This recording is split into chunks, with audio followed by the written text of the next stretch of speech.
Nasemun, pasyan so takihang, itaw patot salam, pimakazoy hihang, amatun wamilne, ong tahasat ihi, nasem di imupel, tahanato semni.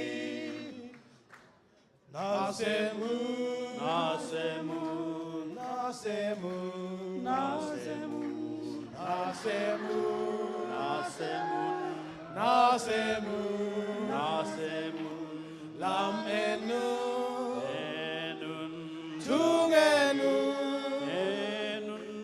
tâu pa hong pai mating semun.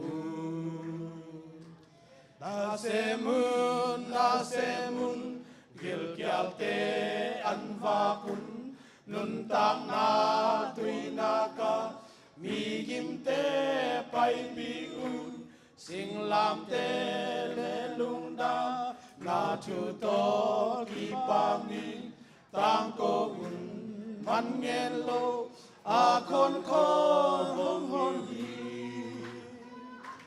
Nasemun, nasemun, nasemun, nasemun, nasemun, nasemun, nasemun, semun, lam enun,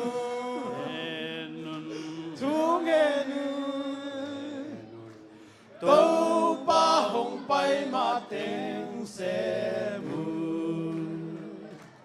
Nasemun, nasemun, ong himi kim septi, tekel na kwam yalgam, hi eite suk mangding, ito pa pasyan min, ipatoy di ngahi, tangkowun mangelo, akon ko hong honi. Nasemun, nasemun, nasemun, nasemun, nasemun, nasemun, nasemun, semun, lam enun, tung enun, tâu pa hong pai mateng semun.